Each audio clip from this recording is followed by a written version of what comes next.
이제 오늘 말씀드릴 거는 당뇨는 전체적으로 좀 식단 구성을 어떻게 하느냐가 더 중요해요. 그래서 그런 부분에 대해서 이제 말씀을 드릴 겁니다. 순서는 여기 나와 있는 순서대로 주로 하게 될 거고요. 지난 시간에도 제가 우리 영양교육이나 질환 기준 같은 거는 시대에 따라서 변한다라는 얘기를 했잖아요. 그래서 제가 오늘도 당뇨에 대해서도 약간 변하는 게 있다라는 거를 먼저 설명을 해드리려고 해요. 그 변함을 얘기해드리기 전에 저희 먼저 당뇨병 환자를 위한 임상영양 치료의 목표라는 것들이 있습니다. 이렇게 혈액이나 혈당을 잘 유지해야 한다. 개인의 기호나 습관, 식습관을 잘 고려해야 된다라는 기본적인 핵심은 있습니다.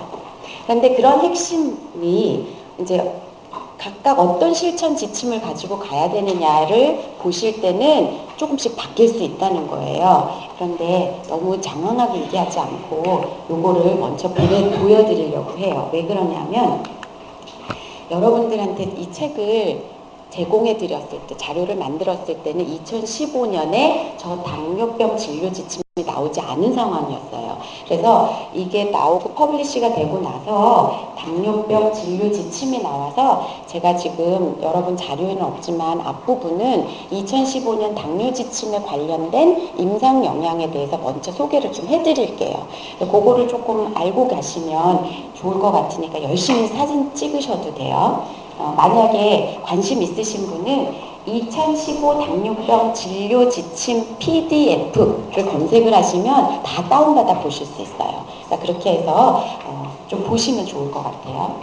2011년, 2013년 계속 나오다가 이제 2015년에 나왔는데 책을 쭉 열어보시면 성인 혈당 조절의 목표, 기타 등등이 나오고 임상영양요법이라는 것이 나와요. 이 페이지 수를 그냥 간단히 보면 요건 3페이지 이런데 얘는 무려 7페이지나 되는 사실 영양에 대해서는 할 말이 조금 많아요. 그래서 그러면 요 임상영양요법에 어떤 말들이 써 있냐 그거를 여러분들한테 소개를 해드리기 전에 임상영양요법에서 자 이렇게 드세요라고 말할 때 여러분 아무런 근거도 없이 그런 말 하면 기분 나쁘죠. 그래서 근거가 있어야 돼요. 그런데 그 근거가 얼마나 세고 강력하냐가 굉장히 중요하죠. 100만인이 다 얘기하는 거랑 1대 100처럼 3명이 얘기하는 거랑은 다르죠. 그래서 뭐냐면 연구를 근거의 수준으로 맞춰서 A, B, C, E 등급으로 나눠서 A, 알파벳이 앞일수록 더 확실한 근거인 거예요. 그래서 예를 들어 어떤 A라는 권고 수준이 있다 그러면 그거는 명확한 근거가 있고 일반화시킬 수 있고 다기관에서 했고 무작위 조정 임상 연구를 통했고 거의 100% 확실하다라고 말할 수 있는 것들을 A라고 하고 그 다음에 이제 조금씩 레벨이 떨어지는 걸 B, 그 다음에 C, 그 다음에 E는 실제로 근거는 좀 없는데 당뇨병 학회에서는 전문가들이 고르낼 수 있는 의견으로 나오는 거다. 이렇게 해서 4등급으로 나눌 수가 있습니다. 그러면 이제 예를 보여드릴게요. 이게 임상영양요법에 관련된 8가지인가 9가지인데요. 요거를 이제 자세히 한번 봅시다. 1번 당뇨병 고위험군 또는 당뇨병 환자는 임상영양사로부터 개별화된 교육을 받아야 된다가 A예요. 그래서 당뇨가 되면 환자가 되면 병원에서도 임상영양사하고 상담을 하게 합니다. 당연히 간호사도 팀이 돼서 하게 되는데 그게 A라는 거예요.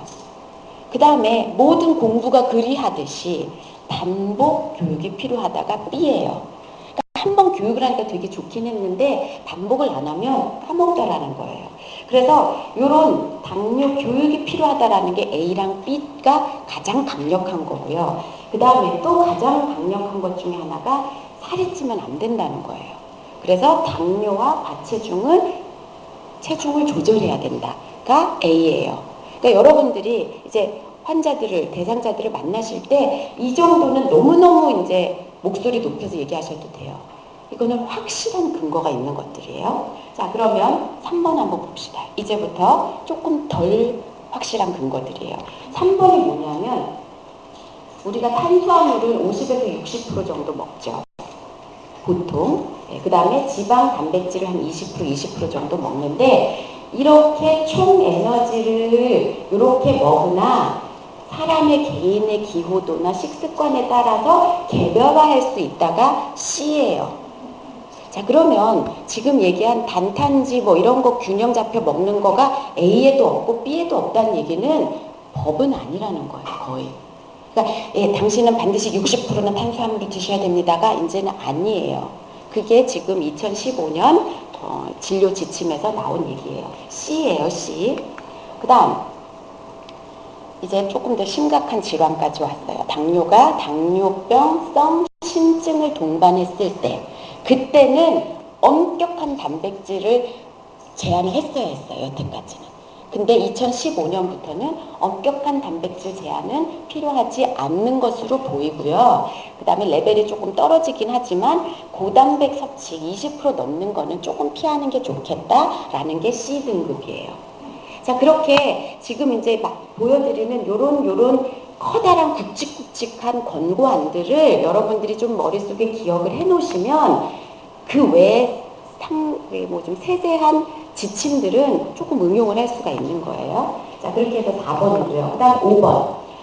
우리 지방 섭취량에 대해서도 좀 권고를 조금 하죠. 적당히 먹으라고. 그렇게 먹으라고 하는 이유는 보통은 비만이 되거나 이상 지질 혈증이 되지 않도록 하려고 하는 거지 특별히 지방이 탄수화물 대사를 뭐 이상하게 만들어서 뭐 하는 건 아니라는 거예요. 그렇게 해서 여러분들 보시다시피 지방 섭취량은 이렇게 개별화하고 그다음에 포화지방과 콜레스테롤, 트랜스지방 정도는 그냥 정상인처럼만 적당히 먹으면 된다라는 권고예요. 지금 권고를 보시면 생각보다 더 안 빡빡하죠. 생각보다는 안 빡빡한 게 확실한 거고요. 이제 빡빡하게 들어가는 부분들은 사실 조금 더 개별화돼야 된다는 얘기예요. 그 다음에 어마어마하게 중요할 줄 알았는데 어제 배운 바로 의하면 어마어마하게 중요할 줄 알았는데 나트륨은 권고사항에 사실 이렇게 큰 영향력은 없고 당뇨병 의사 선생님들이 다 뭐 짜게 드시지 않는 게 좋지 않겠냐 정도의 권고만 하고 있어요. 저희도 사실 여러분 당뇨 교육할 때 그렇게 나트륨은 그렇게 심각하게 얘기는 하진 않잖아요. 그죠? 예. 그 다음에 이제 뭐 결핍이나 비타민 무기질 결핍 있을 때는 잘 섭취하도록 해야 된다가 7번이고 그 다음에 8번 식이섬유소. 자, 이때쯤 좀 나와야 될 것만 같은 그리고 여러분이 계속 기대하고 있던 탄수화물 얘기가 없어요. 그죠? 당이나 탄수화물 얘기가 사라졌어요. 그래서 그걸 여러분들이 뭐 맨날 당만 붙잡고 있을 게 아니라 진료 지침이 바뀜에 따라 여러분들도 좀 유연성 있게 가주셔야 되는 부분들이 이거를 좀 확인하시라는 걸로 보여드리는 거고 탄수화물 얘기는 없지만 식이섬유소는 너무너무 중요하다는 거예요. 이 식이섬유소가 어떻게 보면 식이섬유소는 여러분 우리가 소화할 수 있어요? 아니에요. 소화를 못해서 변으로 나가는 애예요. 근데 영양소예요? 우리 영양소로 배웠어요. 탄수화물 항상 맨 끝에 배워요.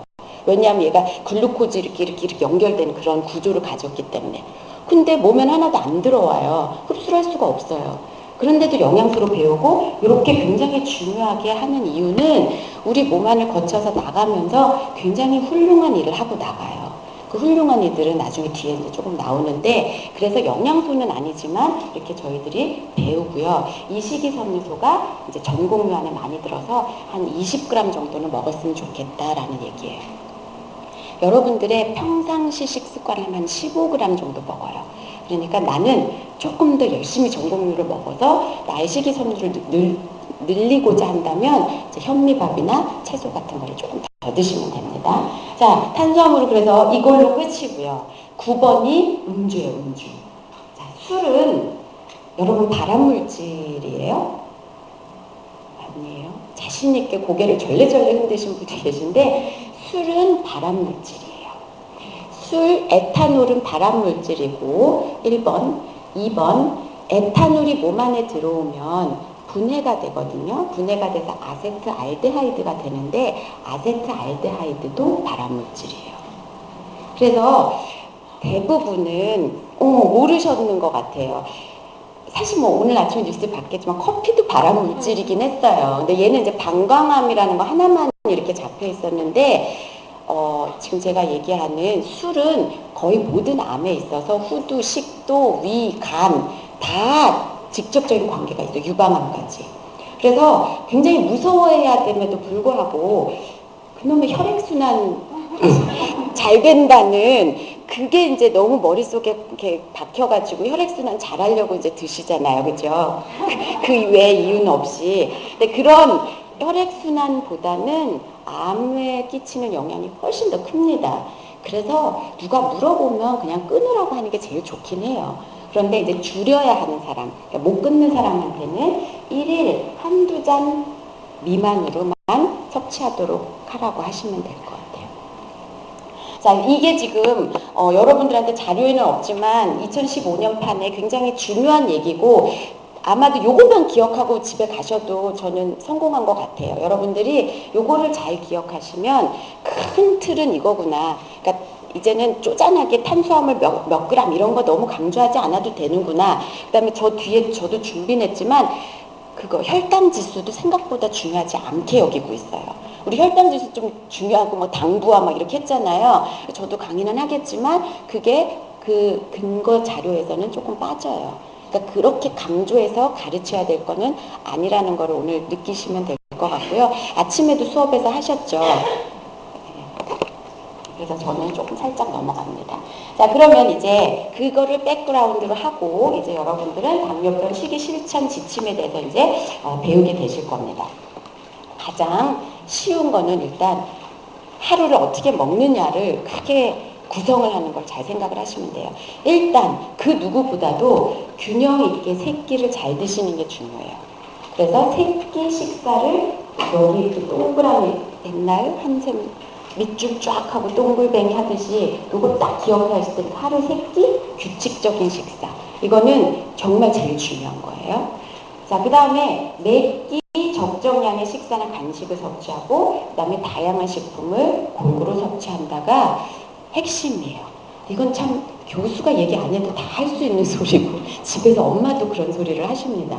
근데 이게 당뇨 환자들한테는 거의 치료에 효과가 있을 만큼 중요하다는 얘기를 여러분들이 기억하시면 좋겠고요. 그래서 지금 요거는 이제 조금 상세하게 조금 전에 나왔던 얘기들을 반복한 거기 때문에 넘어가도록 하겠습니다. 그 다음에 나오는 게 이제 식품교환표예요. 식품교환표는 오전에 아마 제가 자료를 이렇게 봤더니 안전쌤도 살짝 하셨어요? 안 하셨어요? 아, 저한테 미루고 안 하셨나 보네요. 예, 책에는 있거든요. 자, 식품교환표에 대해서 좀 배워보신 적이 있으신 분? 네, 식품교환표라는 걸 알기는 하는데 본 적은 있는데 정말 솔직히는 잘 모르겠다. 네, 고맙습니다. 솔직하게 얘기해 주셔서. 식품교환표는 저거 보지 말고 그냥 딱 머릿속에 한번 그려보세요. 내가 하루에 이만큼을 뭐 여러 가지 식품군을 통해서 먹을 건데 이 먹는 거를 내가 A라는 거를 요만큼 예를 들어 먹었을 때 얘를 내가 이거 안 먹고 요거를 먹고 싶어. 그럼 이걸 어떻게 바꿔서 얘 대신 얘를 먹을까를 계산하기 되게 쉽게 만든 표예요. 이건 영양사가 만든 게 아니고 의사 선생님이 처음 개발하신 거예요. 그래서 단위를 굉장히 작게 끊었어요. 여러분들도 이렇게 돈으로 생각하시면 이 목돈 하나 들고 가서 탁 사는 것보다는 잔돈 많이 갖고 있어서 착착 쓰는 게 더 편하잖아요. 바꿔 쓰고 뭐 할 때. 그것처럼 이 잔돈으로 만들어 놓은 거예요. 일종의 식품군을. 그래서 바꿔 쓰고 바꿔 먹기 편하게 계산하기 쉽게 만든 게 식품교환표예요. 그래서 일상생활에서 우리가 먹고 있는 6가지 식품군을 이제부터 어떻게 먹으면 편하게 바꿔 먹을 수 있겠느냐를 알려드리는 거예요. 환자분들한테. 근데 군은 6가지가 어떻게 되어 있냐면 곡류 쉽죠. 어육류 쉬워요. 채소 쉬워요. 과일 쉽고 우유 있고 지방. 요 6가지를 고르게 먹되 이제 사람마다 이거를 몇 번, 요거를 몇 번 이거를 정해주는 거예요. 그래서 내가 만약에 곡류에서 5번을 먹을 수 있는데 5번이 다 예를 들어서 밥 반 공기다. 그러면 나는 반 공기를 5번을 먹을 수 있는데 2번은 밥 먹고 나는 밥 너무 싫어. 국수 먹고 싶어. 그럴 때 그러면 국수 얼마만큼이 밥 얼마만큼이냐. 그거를 알려주는 게 식품교환표예요. 그래서 제가 말로 하는 것보다 그림으로 보시는 게 좋고요.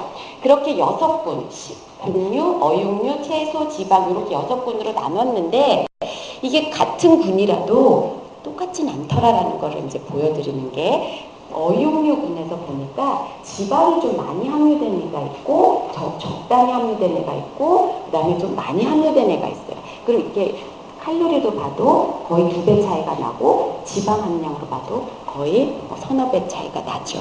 그래서 보통은 우리가 병원 영양사분들은 고지방 아예 안 써요. 그냥 중지방이나 저지방을 가지고 이제 식단을 많이 구성을 하고요. 예를 들어 내가 고지방 이거를 하나 덜 먹으면 덜 먹고 저지방으로 드시잖아요. 그럼 칼로리도 적고 지방도 굉장히 적기 때문에 아예 지방분 하나를 더 먹어도 돼요. 그러니까 그런 거를 머릿속에서 막 계산을 하는 게 식품교환표예요. 자, 채소군 보세요. 칼로리가 제일 적죠. 20칼로리밖에 안 돼요. 한 단위를 먹어도. 그래서 사실 채소는 거의 자유식품이라고 표현해서 그냥 조금 배부를 때까지 많이 먹어도 된다라고 저희가 허용을 하는, 거의 허용을 하는 그런 식품군이고요. 그 다음에 우유는 옛날에는 일반 거밖에 없었어요. 근데 2008년, 9년부터는 한국인들이 저지방식 우유를 굉장히 많이 먹게 됐어요. 그래서 여기다 넣어서 이제 일반 우유는 125, 저지방은 80 정도로 해서 지방 함량이 요만큼 차이가 나는 이렇게 식품 교환표를 만들었어요. 일단 기준을 저렇게 잡은 거예요. 자, 그러면 여기 안에서 이제 얘 100씩 끊었으니까 되게 편해요. 그래서 이제 200 대신에 600을 먹게 이렇게 계속 교환을 하게 됩니다. 자, 곡류군, 아까 말한 그 100칼로리에 당질 23, 단백질 2g 정도의 100칼로리 열량을 내고요. 쌀밥, 죽, 국수, 감자, 떡 같은 거예요. 자, 그게 이 다음 페이지 그림에 여러분들한테 자세히 보이시는지 모르겠지만 요렇게 이제 나와 있는 거예요. 그래서 단위, 요거 제일 기준 단위 하나는 확실히 기억을 하셔야 돼요. 밥은 3분의 1이 한 단위예요. 3분의 1. 여러분들이 보면 반 먹는 사람은 거의 없어요. 이게 3분의 2 정도 먹죠. 그 깎아도 3분의 1을 깎지 반은 잘 안 깎아요. 그래서 보면 3분의 1이 70g 100칼로리에 딱 계산하기가 좋은 거예요. 그래서 머릿속에 이제 잘 계산해 보세요. 3분의 1공기 쌀밥을 뭐하고 바꿔 먹을 수 있을까를 이렇게 보시다가 가장 좀 여러분들 와닿는 게 식빵이나 고구마 같은 거예요. 식빵으로 치면 1개, 고구마로 치면 반 개. 쉽죠? 자, 그러니까 이제 내가 이 밥 3분의 1 대신에 뭘 먹을 수 있을까를 보실 때 이렇게 골라 드시면 된다는 거예요. 뭐 크래커 이런 건 여러분 많이 안 드시니까, 그리고 여러분들이 강의하실 때도 편한 게 빵하고 고구마하고 쌀 이렇게 3가지 정도 기억하라고 하시면 돼요. 여러분 베이글 좋아하시죠? 베이글. 네. 베이글은 몇 교환 단위 정도 될까요? 제가 이렇게 물을 때는 뭔가 적지는 않을 것 같죠? 맞으셨어요. 5단위다. 그러니까 뭐냐면 여러분 베이글을 만들어 보신 분은 아실 건데요. 발효를 시켜서 빵을 이제 만들잖아요. 식빵을. 그럼 이게 뻥뻥이가 커져야 되는데 베이글은 이 커지려는 애를 뜨거운 물에 팍 담그는 거예요. 그래갖고 원래는 이만해져야 되는 애가 연하게 단단하게 짱짱하게 만들어진 거예요. 그래서 베이글 1개는 식빵 4, 5조각이에요. 어떻게 해먹어가지고 이제 드신 건 어쩔 수 없고요. 이제는 내 베이글을 밥 1공기 대신으로 먹으려면 반을 드셔야 된다는 거예요. 슬픈 사실이에요. 자, 어쨌든 곡류는 이제 머릿속에 확 들어오셨죠? 그 다음에 어육류군이에요. 어육류군은 우리가 아이들이 급식판을 딱 보시면 밥 있고 국 있고 반찬 한 2개 정도 있고 김치 있죠. 애들이 표현하는 맛있는 반찬이 있어요. 그 맛있는 반찬이 주로 어육류군이에요. 그래서 여러분들도 거의 한 끼에 하나의 정도의 어육류는 드세요. 두부를 먹든지 생선을 먹든지 고기를 먹든지 닭을 드시든지, 그죠? 그래서 그게 다 어육류군, 단백질군이고요. 이 단백질은 아까 여기서 봤지만 100칼로리, 고지방인 경우에 100칼로리, 저지방인 경우에는 이렇게 50칼로리 정도의 열량을 내는 어육류군 단백질군이다. 이렇게 기억을 하시고 그 다음에 바꿔 먹기를 좀 보세요. 자, 우리가 고지방군을 그렇게 많이 생각하지 않도록 하기로 하고 저지방군의 고기와 중지방군의 고기 정도를 한번 봅시다. 그냥 퍽퍽한 생선 뭐 이렇게 생각하시는 분들이 것들이 저지방이에요. 보시면 돼지고기 로스구이 하나 정도, 소고기 40g 정도면 얼마만큼이냐면 골프공 하나 정도예요. 골프 안 쳐서 이렇게 크게 상상하지 마시고요. 골프 실제로 공을 보시면 생각보다 작아요. 그게 동그랗게 딱 달아보면 고기로 치면 한 40g 정도가 돼요. 그게 1인분이라는 얘기가 아니라 1교환단위예요. 1교환단위. 그리고 요걸로 봤을 때 두부 뭐죠? 뭐 생선으로 치면 조그만한 한 조각 정도가 되고요. 두부는 중지방이에요. 두부는 중지방이고 두부는 한 4분의 1에서 5분의 1모 정도가 한 단위예요. 그래서 머릿속에 지금 아까 밥 기억하시듯이 어육류군을 기억을 하시면 생선으로 치면 한 토막, 고기로 치면 요만큼, 뭐 두부로 치면 5분의 1, 이 정도 머릿속에 기억을 하시면 될 것 같아요. 고지방군은 이거 굳이 먹을 필요는 없죠. 넘어갈게요. 자, 그 다음에 이제 채소군이에요. 채소군은 아까 칼로리 얼마 나온다 그랬어요? 20칼로리예요. 그래서 여러분들이 10서빙을 먹어도, 그러니까 10교환 단위를 먹어도 200칼로리밖에 안 돼요. 그래서 그건 자유음식, 프리푸드라고 얘기할 만큼 많이 드셔도 됩니다. 그리고 얘는 비타민 가득, 무기질 가득, 아이들 영양교육할 땐 요거는 먹으면 예뻐져요. 피부가 좋아져요. 파트예요. 뭐 근육은 단백질을 먹으면 튼튼해져요. 뭐 채소는 먹으면 예뻐져요. 혹은 피부가 좋아져요. 파트예요. 여기 뭐가 들어있냐면 방금 보시는 비타민, 무기질, 그리고 식이섬유도 아까 되게 중요하다는 것들이 들어있기 때문에 드셔야 되는데, 자, 이제 여기서 한 가지 기억하실 거는 채소라고 다 같은 채소가 아니라는 거예요. 여러분들이 생각하는 시금치 채소와 우엉 채소가 같을까요? 뭔가 좀 다를 것 같죠. 그래서 그게 여기 나와 있습니다. 한 교환 단위에 당질을 6g 이상을 가지고 있는 애들이 고추, 단호박, 당근, 도라지, 연근, 우엉 같은 애들인데, 얘네들은 당질이 높기 때문에 얘는 자유식품은 아니에요. 막 드시면 안 돼요. 막 드시진 않겠지만, 그러니까 아까 제가 말한 것처럼 자유롭게 드시지는 않아야 되는 채소들이 있어요. 예. 근데 보통은 그냥 이렇게 여러분들이 어디 식당 가면 조그마한 한 접시, 그거가 1교환단이라고 생각하시면 돼요. 70g, 이 정도. 자, 그래서 여기 이제 아까 보여드렸던 채소들이 이렇게 되고요. 예를 들어 시금치인 경우는 한 3분의 1, 그러니까 딱 그냥 반찬으로 나오는 정도면 되고요. 그 다음에 이제 이렇게 되고요. 뭐 나는 채소를 많이 먹어요. 단호박 1개 정도. 이거 정말 좋은 거 아니라는 거예요. 채소를 막 베타카로틴도 많이 들어있고 섬유소도 많이 들어있는 건 맞지만 당질도 많이 들어있기 때문에 이제 주의를 해야 되는 식품 중에 하나입니다. 자, 그 다음에 이제 지방군이에요.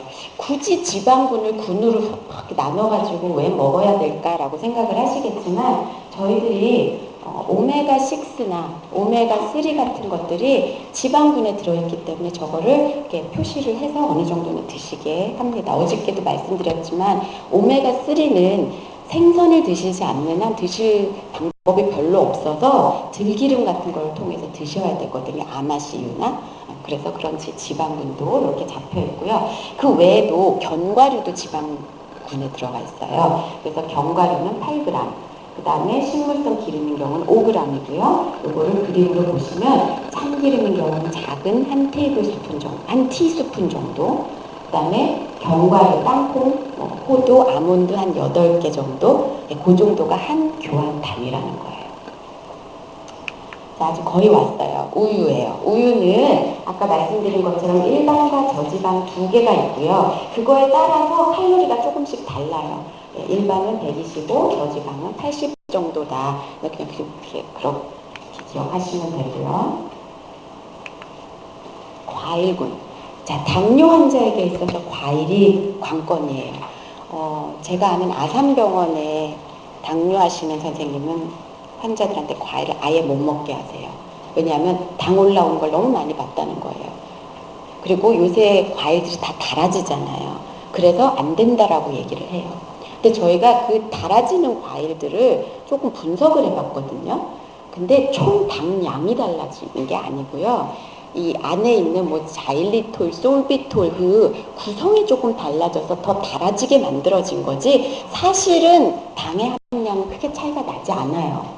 우리가 더 달게 느껴질 뿐이에요. 그래서 그 부분에 대해서는 달아졌기 때문에 주의해야 되는 거는 믿지 않으셔도 돼요. 근데 어떤 사람은 과일을 먹고 당이 더 잘 오르는 사람이 있고 어떤 사람은 안 오르기도 하고 그게 사람마다 조금 차이가 나기 때문에 그 아산병원에 계신 선생님이 무조건 못 먹게 하는 거예요. 그런데 여러분들은 무조건 못 먹게 하세요? 아니죠. 얼마 정도 먹으라 그래요? 한두 조각. 예, 그렇죠. 이게 또 적당히 드세요. 이 적당히가 사람마다 너무 다르더라고요. 귤 10개가 적당인 사람이 있어요. 그 다음에 막 홍시 그거 나올 때 한 5개가 적당인 사람이 있어요. 근데 그거는 저희들이 허용해주는 범위는 한두 개 정도만 됩니다. 자, 그래서 이제 과일은 당질이 한 12g 정도 들어있고 칼로리가 50칼로리 정도인 이 그 식품 교환표의 단위를 보시면 꽃감으로 쳤을 때는 반 개가 한 교환단위예요. 반 개. 그 다음에 귤 조그만 거 2개. 배는 요새 워낙 커져가지고 한 4분의 1 정도. 단감인 경우에도 3분의 1. 딸기는 17개. 요런 게 한 교환 단위예요. 네, 여기까지 왔어요. 그러면 이제 여러분들이 여러분들의 책자를 보시면 제가 아이고 죄송합니다.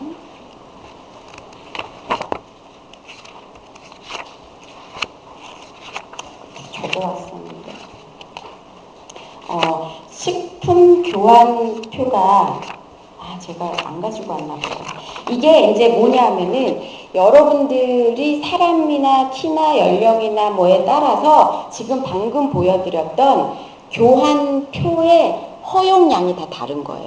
공유를 어떤 사람은 10서빙, 어떤 사람 8개, 어떤 분은 6개 이런 식으로 이제 허용이 되는데 그게 식품 교환표라는 책을 또 여러분들이 인터넷으로 찾아보시면 또 PDF로 다운받을 수 있어요. 그거를 보시면서 확인하시면 됩니다. 자, 그러면 이제 식품 교환표는 이해 다 끝났고 식품 교환표를 보면서 질문이 혹시 있으세요? 아니면 이걸 좀 해봤는데 조금 이해가 잘 안 갔던 거 없으시면 당지수로 넘어갈게요. 당지수도 제가 말씀드린 것처럼 그렇게 너무너무 중요한 파트가 이제는 아니에요. 그래서 원래 당 지수를 나눌 때는 저당 지수는 혈당이 올라가는 값이 55 미만인 거를 저당 지수, 그 다음에 70 넘어가는 거를 고당 지수라고 얘기해요. 55 미만을 저당, 170 이상을 고당. 그러면 이제 느낌상 고당이 더 좋아요? 저당이 더 좋아요? 저당이 더 좋아요. 자, 이제 한번 흐름대로 한번 얘기해 봅시다. 왜 고당이 나빠요? 혈당을 올렸다는 얘기고, 그러면 왜 혈당 올라가는 게 나빠요? 또 인슐린이 따라서 같이 많이 나오고, 그죠? 네, 그래서 요런 단계 때문에 이 고당을 이제 덜 섭취하도록 하는 게 한동안 유행이었어요. 그래서 이 당 지수라는 거는 이제 어떤 식품들을 먹었을 때 당 지수가 높은 게 흰밥이고 당 지수가 낮은 게 현미니까 혈당 조절에 더 좋은 거는 이렇게 당 지수가 낮은 거더라 라는 거를 이제 보여줬어요. 그랬더니 너무 혹하고 말이 돼요. 그런데 이제 문제가 뭐냐면 그래도 걔를 많이 먹으면 올라가요. 그쵸? 다 현미밥 건강하게 하려고 많이 먹어. 그러면, 근데 왜 살이 안 빠지지? 걔를 되게 많이 먹어. 그러면 아무 의미가 없는 거예요. 그런 거예요. 그죠? 딱 이해되셨죠? 그러니까 당 지수가 있고, 당 부하라는 게 있어요. 내가 얼마만큼 먹는지를 곱해줘야 되는 거예요. 그래서 실제적으로 당이 더 많이 올라갈 수도 있어요. 현미를 많이 먹으면. 백미를 조금 먹은 것보다. 그래서 그런 계산이 들어가다 보니까 조금 복잡해지고, 두 번째는 또 뭐가 되냐면 이 당 지수라는 것들을 얼마나 혈당이 올라가는지를 식품마다 정해놨어요. 흰밥 얼마 정해놓은 게 아니라 이제 계산을 해서 그래서 실제로 실험을 해서 그래서 흰밥은 얼마, 빵은 얼마, 사과는 얼마 다 정해놨는데 우리가 그렇게 단독으로 음식을 먹느냐는 거예요. 그렇지 않아요. 우리는 밥, 국, 김치, 뭐를 이렇게 다 통째로 먹어버리기 때문에 당 부하 지수라는 거를 직접 반영하기가 어렵고 그나마 하려면 간식은 좀 단위식품으로 먹잖아요. 고구마를 먹든지 뭐를 먹으면 걔는 어느 정도 당 지수를 좀 생각해서 드시면 돼요. 그런데 그 당 지수의 함정 또 뭐가 있냐면요. 같은 감자라도 뜨거운 감자일 때랑 차가운 감자일 때랑 혈당 지수가 달라요. 그래서 차가울 땐 혈당 지수가 낮아. 그래서 다 차게 드시라는 게 아니라 다 다르다는 거예요. 그러다 보니까 이 당지수 개념을 갖고 간다는 게 참 어렵고 너무 사람마다 다르고 상황마다 다르다는 것을 알고 아마 올해 진료 지침에서는 특별히 강조를 안 한 게 아닐까 싶어요. 그래서 당지수도 다 이해했죠? 그러니까 좋은 점도 있지만 조금 적용하기 어려운 부분이 있어서 당지수도 이렇게 사라졌어요. 이렇게 뭐 콩이 얼만데 뭐 한 번에 이만큼을 먹으니까 당 부하는 이렇게 된다. 그래서 이렇게 숫자가 높은 걸수록 피하는 게 좋다. 뭐 이제 이런 얘기였어요. 이것도 그냥 당지수 적용하는 부분이고 그 다음에 이제 그 외에는 전반적으로 당지수가 낮은 식품, 저당 지수 식품들이 그 아까 앞서 말했던 채소, 해조류예요. 그러니까 채소, 해조류 같은 거는 당 뭐 이런 걸 다 떠나서 식이섬유 때문에 많이 드셔야 되기 때문에 사실은 교육의 목적은 다르지만 결국에 먹으라는 건 똑같거든요. 그래서 지금 이렇게 당지수 교육을 해봤자 큰 차이가 없고 그냥 식이섬유소 교육을 하는 게 어떻게 보면 더 효과적이고 더 와닿는 걸 수도 있을 것 같아요. 그래서 당지수는 그렇게 넘어가고 그 다음에 이제 또 궁금한 부분이 있어요. 자, 오케이. 그러면 내가 탄수화물은 200g 정도 하루에 먹는다. 그러면 이 200g을 단순당으로 먹을 때랑 복합당으로 먹을 때랑 다를 거 아니냐 하면서 나는 단순당을 몇 g으로 제한을 좀 해주면 좋겠다 라고 생각을 하실 수가 있어요. 그런데 이것도 수많은 논문들의 근거에 의해서는 사실은 결국에는 총량이 중요하지 단순당, 복합당 구성이 생각보다 덜 중요하더라라는 거예요. 여러분 우리도 왜 살 뺄 때 총 칼로리가 중요하지 지방을 더 먹고 탄수화물을 더 먹고가 생각보다는 중요하지 않다라는 게 이제 조금씩 나오고 있거든요.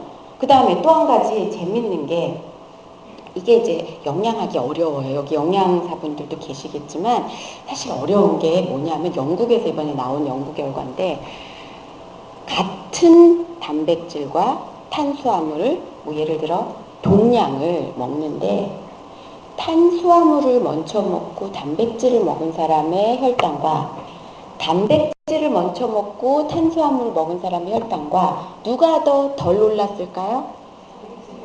어떻게 아세요? 네? 아, 그래요? 너무나 잘 알고 계셔서 제가 할 말이 없어요.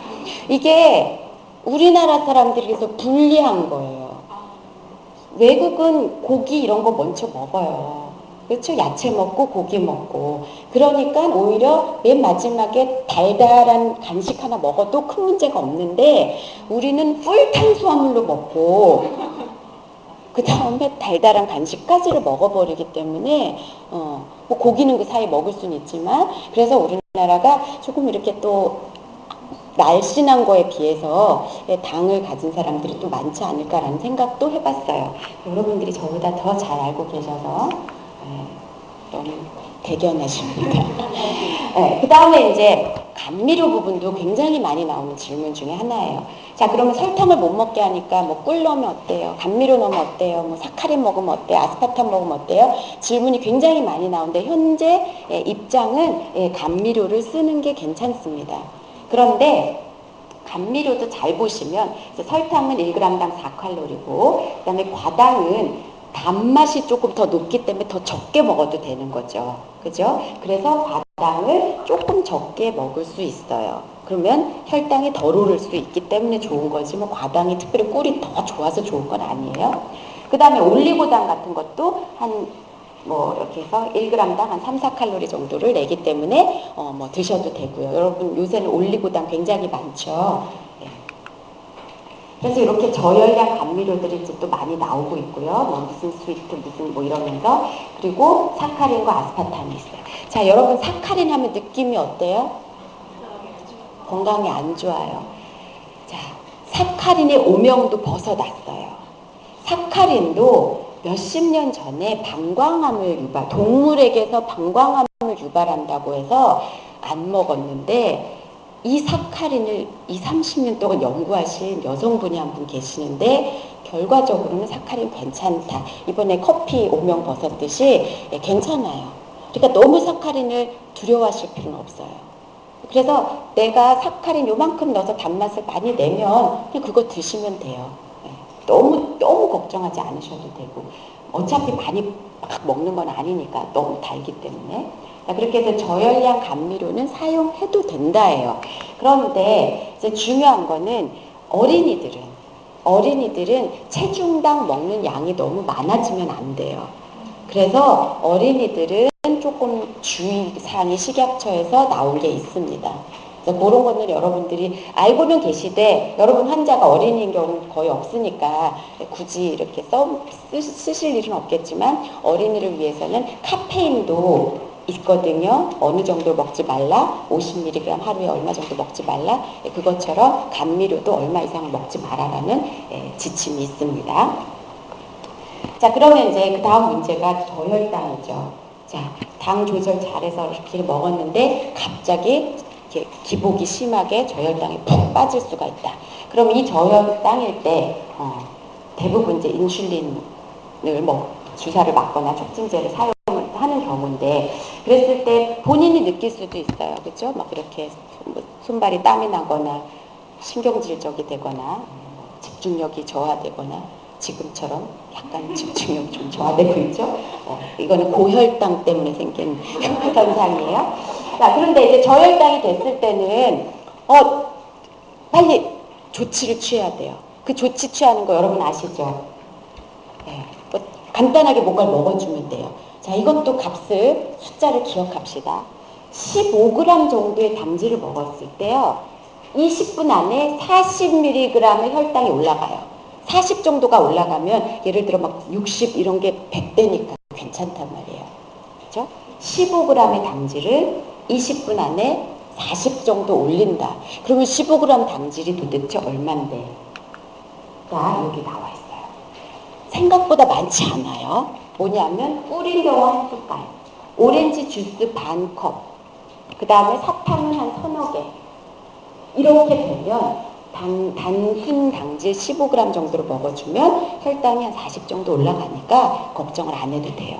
문제는 너무 당황하셔서 그래서 죽는 줄 알고 막 먹으면 오히려 다시 고혈당이 될 수 있으니까 이 정도만 하시면 돼요. 이 정도.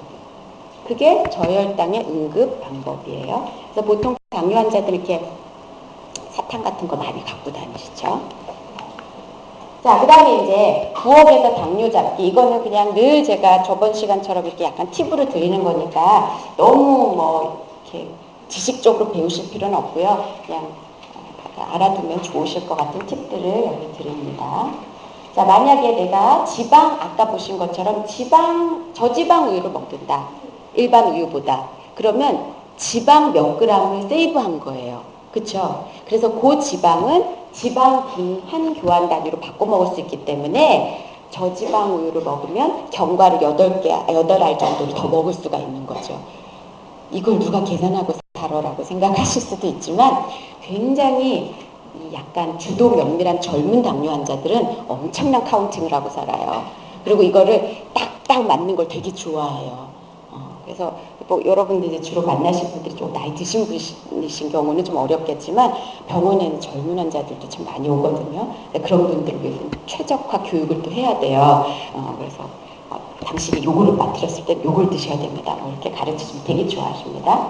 자, 그 다음에 뭐 이런 거 이제 가당 주스, 무가당 주스 같은 거 골라 드시는 거 중요하게 생각하면 되고요. 그 다음에 이제 아까 얘기한 식이섬유 얘기 한 번만 더 할게요. 식이섬유는 아까 말씀드린 것처럼 영양소는 아닌데 우리가 계속 영양학에서 배우고 얘가 너무 중요한 일을 하기 때문에 그래요. 근데 그 중요한 일을 섬유소라고 다 똑같은 일을 하는 게 아니라 이렇게 보세요. 식이섬유가 두 가지 종류가 있어요. 하나는 물에 잘 녹는 식이섬유, 하나는 물에 잘 안 녹는 식이섬유. 이렇게 두 가지가 있는데 이 두 개가 기능이 조금 달라요. 그냥 요거는 하나 알아두시면 되게 여러분들 조금 더 똑똑해짐을 머릿속에서 느끼실 건데, 불용성, 녹지 않는, 물에 녹지 않는 애는 그냥 변을 많게 해준다고 생각을 하시면 돼요. 그냥 변을 잔뜩 만들어가지고 여러분들께 테레비 가서 숙변 제거? 거의 그런 느낌으로 생각을 하시면 돼요. 그렇게 해서 분변량을 증가시키고 그러다 보니까 포도당의 흡수도 지연을 시키고 얘를 다 싸고 내려가 버리는 거예요. 그게 불용성 식이섬유의 제일 잘하는 생리적 기능이고요. 그 다음에 두 번째가 수용성 식이섬유는 조금 달라요. 얘는 뭔가 조금 대단한 일을 해요. 그 대단한 일이 뭐냐면 혈청 콜레스테롤을 감소시켜줘. 이것도 결국에는 콜레스테롤을 바인딩을 해서 끌고 나가는 건데 혈청 콜레스테롤도 감소시켜주고 당 흡수도 지연시켜주는 굉장히 훌륭한 일을 하는 거예요. 그래서 내가 얘를 직접 먹어서 내 몸 안에서 어떤 특별한 기능을 하지 못하는 영양소이지만 방금 얘기 드린 것처럼 끌고 나가면서 되게 중요한 역할을 하기 때문에 우리가 식이섬유소 하는 거고, 여러분들이 오늘 조금 더 기억하시는 게 불용성과 수용성이 있다더라. 그렇게 두 가지는 기능이 좀 다르더라. 이렇게만 기억하시면 돼요. 그 다음은 그러면 이 식품에는 수용성이 있어요, 이 식품에는 불용성이 있어요는 사실 딱 떨어지지 않아요. 각 식품에 불용성도 있고 수용성도 같이 있기 때문에 그렇게 딱 끊어서 외우실 수는 없고, 근데 이제 그나마 조금 이렇게 보시면 약간 좀 곡류의 불용성이 조금 더 많고요. 그 다음에 채소나 뭐 이런데 조금 더 수용성이 더 많은 거지 이렇게 딱 그렇게 끊어서 외우실 수는 없습니다. 자, 그렇게 해서 당뇨병과 식이섬유가 중요하고, 그래서 여러분들한테도 식이섬유가 중요하지만 아까 말씀드린 것처럼 당뇨 환자에 있어서는 당을 또 끌고 내려가야 되기 때문에 식이섬유소가 굉장히 중요합니다. 제가 어제도 그랬는데 여기 서 있으면 전기 통닭 부위가 되는 기분. 열이고 제가 땀 안 흘리는데 굉장히 뜨거워지면서 막 지금 땀이 나고 있어요. 빨개지고 있지 않아요? 자, 식이섬유 아까 말씀드린 것처럼 20g에서 25g 정도를 드시면 배변도 좋아지고 말씀드린 당도 조절하게 되는 중요한 역할입니다. 그래서 이렇게 들어있는 거 보시고요. 다 넘어가고. 외식은 어떻게 해야 되냐? 당뇨 진료 지침에 보면 외식에 각 끼마다 교환 단위까지 계산 다 돼 있어요. 그거는 참조를 하셔도 되고 여러분들은 굳이 보지는 않으셔도 되는데, 중요한 건 외식 전에 뭘 좀 먹고 가라는 게 굉장히 중요한 팁이에요. 그러니까 배고픈 상태에서 외식을 하지 말라. 우리 배고픈 상태에서 시장 가지 말라는 얘기도 많이 하잖아요. 막 다 사잖아요. 그러니까 그것처럼 외식도 가시기 전에 뭔가를 좀 드시고 가는 게 좋다는 거고요. 음식은 기름기가 좀 적은, 그러니까 이제 식단을 조금 찾아가면 좋을 것 같고요. 그 다음에 커피 이거 넘어가도 되고요. 그 다음에 이제 아까 얘기한 것처럼 음주, 우리가 술은 피해야 된다고 했어요. 그런데 피할 수 없을 때는 한 교환 단위 정도의 음료는 꼭 필요하시다면 드셔도 된다라고 얘기를 저희가 지금 하고 있고요. 이 교환 단위가 보통 쉬워요. 맥주가 한 컵, 그러니까 자기 컵이면 돼요. 맥주는 맥주잔, 소주는 소주잔, 이렇게 생각하시면 됩니다. 그리고 포도주는 한 잔이 3분의 1만 채운 게 한 잔. 아시죠? 가득 채우시면 3잔. 자, 그래서 여기 보시면 남자의 경우 2잔, 여자의 경우는 1잔 이내로 드시는 게 좋고요. 그 다음에 얘가 혈당 관리에 굉장히 밀접한 영향을 줍니다. 제가 최근에 만났던, 이제 환자로서 만난 게 아니라 친구로서 만났던 당뇨의 환자가 술을 끊고 당뇨가 다 좋아졌어요. 그래서 약보다 술 끊는 게 더 효과적이었다는 얘기를 하더라고요. 이거는 이제 임상 연구 결과는 없지만 제가 생각할 때는 술을 끊는 것 자체가, 왜냐하면 술 자체가, 여러분 알코올은 에너지가 있어요, 없어요? 있어요. 얼마 정도 있는지 알아요? 1g당? 네, 되게 중요한, 종류마다 다르지 않냐 그랬는데 알코올 1g은 똑같아요. 그러니까 도수가 다르면 다 다를 수는 있지만 1g당, 그러니까 물 1g이 아니라 알코올, 그 술 안에 들어있는 알코올 1g당 7칼로리가 나요. 우리가 탄수화물 1g당 4칼로리거든요. 더 많은 거예요. 그래서 이 술을 먹음으로써 우리 몸 안에 칼로리화 되기 때문에 얘가 저장이 되고 중성지방이 되고 여러 가지가 됐을 때 궁극적인 영향을 줄 수 있죠. 그래서 술을 끊는 것이 굉장히 치료에 효과가 좋습니다. 넘어가도 되고요. 그래서 이제 당뇨 만약에 있는 분들이 한번 막걸리 한 잔을 드셨을 때는 얼마 정도의 칼로리와 알코올이 들어있는지가 책에 잘 나와 있으니까 여러분들이 참고하시면 좋을 것 같습니다. 비만은 당연히 너무 중요한 요소예요. 당뇨병을 일으킬 수 있는 중요한 요소고, 비만을 통해서 인슐린 저항성이 생기고, 그죠? 인슐린 저항성이 생기면서 당뇨가 가기가 굉장히 쉽기 때문에 여러분들이 주의를 해야 되고, 여기서 이제 BMI라는 얘기 나오는데, BMI 계산하는 건 아시죠? 어떻게 계산해요? 몸무게 나누기 키 나누기 키예요. 몸무게 나누기 키 제곱하면 계산을 어떻게 해야 되는지 모르시는 분들이 있어요. 그냥 몸무게 나누기 키 나누기 키예요. 키를 2번 나눠주시면 돼요. 그래서 얼마가 정상이에요? 네, 20에서 한 23 정도가 정상이고 23부터 과체중, 25부터 비만이에요. 그러니까 그걸 머릿속에 싹 계산을 하시면서 보시면 아까 여기도 보였지만 BMI가 40, 30에서 39, 25에서 29, 노멀. 살이 찔수록 올라가는 거죠. 자, 그 다음에 이제 그런 비만인들이 당뇨 걸리면 슬프잖아요. 자유롭게 뭘 좀 먹어야 되는데, 당뇨 환자들이 이것도 먹지 말고 저것도 먹지 말고 한 소리를 너무 많이 듣기 때문에 많이 드세요라는 걸 되게 좋아해요. 그 아까 말했던 자유롭게 드실 수 있는 프리푸드를 많이 드시게 하면 돼요. 그게 뭐였어요? 채소류였어요. 채소류. 그래서 이거를 보면 이걸 참 많이 먹고 싶지는 않게 생겼어요. 그렇지만 많이 먹을 수 있다. 얘기를 해주시면 됩니다. 음료수, 레몬 이런 거 드시면 돼요. 코카콜라 제로는 요새 최근에 입장이 좀 달라지고 있어요. 들어보셨죠? 코카콜라 제로를 먹으면 오히려 살이 찐대요. 그게 연구 결과가 나왔는데 그 연구 결과의 그 기전을 어떻게 표현했냐면, 내가 뭘 먹었는데, 마음으로는 먹었는데 몸에서는 이게 전혀 먹은 칼로리 이런 게 안 나오는 거예요. 그래서 중추신경을 흐트러 놔버려서 애가 헷갈리는 거예요. 그래서 더 먹는 경향이 많이 있대요. 그런 연구 결과도 있기 때문에 여러분들이 이 부분은 조금 고려를 하시면 될 것 같습니다. 재밌으면 한번 찾아보세요.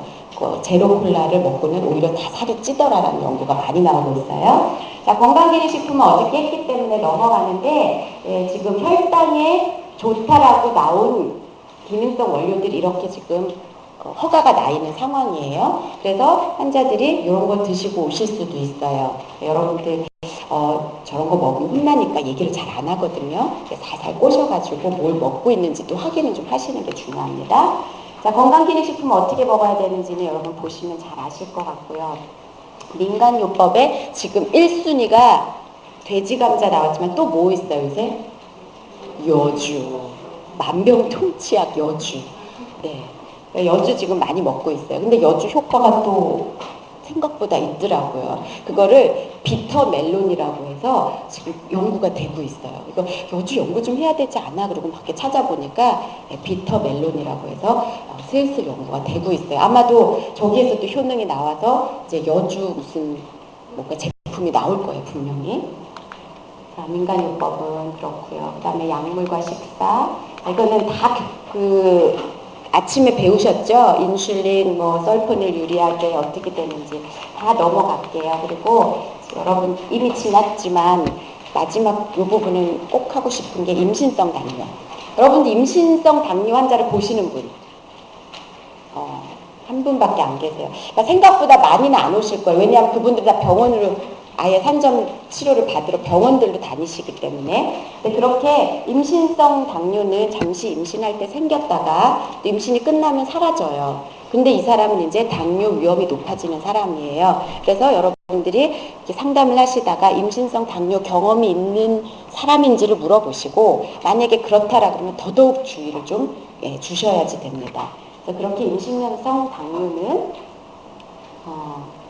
잘 관리를 해야 되고요. 한 임산부에 한 3에서 6%밖에 발생을 안 하기 때문에 사실 그렇게 흔한 일은 아니지만 그래도 알고 계시면 좋을 것 같아서 보여드리는 거고요.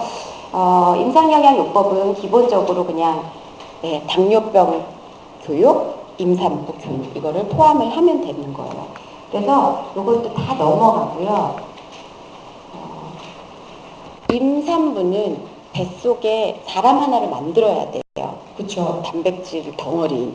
그래서 단백질이 더 필요해요. 그래서 그거는 양보 못하는 거예요. 탄수화물은 적게 먹어도 되지만 단백질은 충분히 먹어줘야 돼요. 그래서 임신부의 단백질 섭취량은 반드시 증가를 해야 돼요. 그래서 그것만 하나 잘 지켜주시면 솔직히 그렇게 큰 문제가 없는데 이거는 제가 그냥 좀 적어왔는데 기억해 보시면 좋을 것 같아요. 임신성 당뇨 있는 사람은 그러면 어떻게 먹어야 되느냐예요. 얘는 하루에 3끼, 아까 3끼 규칙적 너무 중요하다 그랬죠. 걔를 그대로 가고 그러니까 4번, 5번 먹을 필요는 없어요. 3번을 가고 그 대신 뭐예요? 2, 4회 간식이 들어가는데 그 간식의 중요한 키포인트가 뭐냐면 야식이에요. 아이고 좋겠죠. 뭐냐면 밤새 금식이 돼버리는데 그렇게 되면 저혈당증이 빠지거든요. 그래서 임산부는 밤에 자기 전에 유일하게 야식이 허용이 돼요. 임산부는이 아니라 임산부 당뇨 환자는. 그렇죠? 자, 그래서 요거 하나 정도 기억을 하시면 임산부는 저게 조금 특이하구나 그렇게 기억하시고 일반 당뇨 환자는 그래서 규칙은 뭐냐면 3끼를 규칙적으로 드시고 다양한 식이섬유를 드시고 말씀드렸던 식품 교환표를 좀 스마트하게 삭삭삭 바꿔 먹는 그 기술만 있으면 당뇨 관리는 충분히 할 수 있다는 거예요. 그래서 여기까지 강의는 끝입니다.